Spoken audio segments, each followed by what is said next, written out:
সুনামগঞ্জে টানা কয়েকদিনের ভারী বর্ষণ ও ভারতের উজান থেকে নেমে আসা পাহাড়ি ঢলে জেলার নদ নদীর পানি দ্রুত বৃদ্ধি পাচ্ছে। প্রতিদিনই পানি বাড়তে থাকায় নিম্নাঞ্চল জুড়ে দেখা দিতে পারে স্বল্পমেয়াদী বন্যার আশঙ্কা।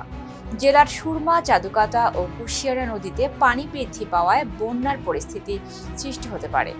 আবহাওয়া অধিদপ্তরের তথ্য অনুযায়ী গত ২৪ ঘন্টায় সুনামগঞ্জের ২৬৫ মিলিমিটার বৃষ্টিপাত রেকর্ড করা হয়েছে, যা চলতি মৌসুমের অন্যতম সর্বোচ্চ বৃষ্টিপাত। লাইফে কোনো কিছুর গ্যারান্টি নাই, তাই ইন্স্যুরেন্স করুন সিটি ব্যাংকে, কারণ ইন্স্যুরেন্স করলে সিটিতে সুরক্ষা পাবেন নিশ্চিন্তে। এদিকে পানি উন্নয়ন বোর্ডের সর্বশেষ তথ্য বলছে, সুরমা নদীর পানি বর্তমানে বিপদ সীমার ৬০ সেন্টিমিটার নিচ দিয়ে প্রবাহিত হলেও পানি বৃদ্ধির ধারা অব্যাহত রয়েছে।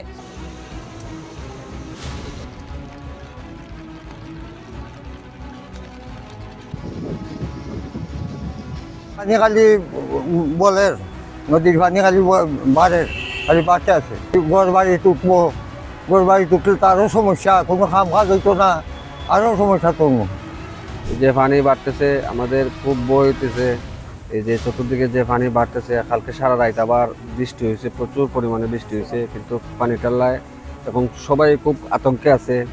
কিন্তু আমার খুবই ভয় হচ্ছে, বারবার শুধু ২২-এর বন্যার কথা মনে হয়। চতুর্দিকে পানি, এই দেখেন আমাদের স্লুইস গেট, এদিকে পানির গতি মারাত্মকভাবে যাচ্ছে যে কোনো সময়। এবং আমার মনে হয় আজকে যদি এরকম বৃষ্টি হয়, আমাদের ষোলঘর, বনানীপাড়া, কাদির পয়েন্ট পানিতে তলিয়ে যাবে।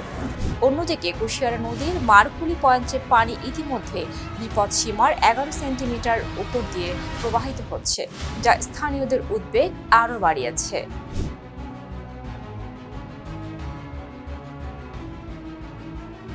গত ২৪ ঘন্টায় সুনামগঞ্জ জেলায় ২৬৫ মিলিমিটার বৃষ্টিপাত সংঘটিত হয়েছে এবং তৎসংলগ্ন উজানেও ভারী বৃষ্টিপাত অব্যাহত রয়েছে, যার ফলশ্রুতিতে সুনামগঞ্জ জেলায় নদ নদীসমূহের পানি দ্রুত বৃদ্ধি প্রাপ্ত হচ্ছে।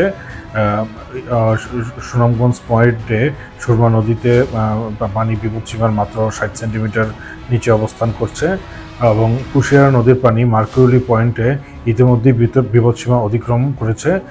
মার্কুলি পয়েন্টে পানির লেভেল বিপদসীমার ১১ সেন্টিমিটার উপরে অবস্থান করছে।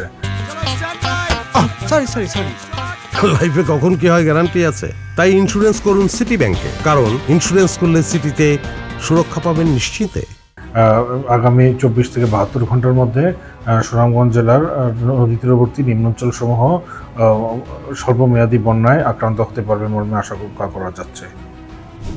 পাওবো জানিয়েছেন, আগামী ৭২ ঘন্টায় যদি ভারী বৃষ্টিপাত ও পাহাড়ি ঢলের প্রভাব অব্যাহত থাকে, তবে সুনামগঞ্জের নিম্নাঞ্চলের স্বল্পমেয়াদী বন্যা পরিস্থিতি সৃষ্টি হতে পারে। সাইমা রূপা, ফেস দ্য পিপল।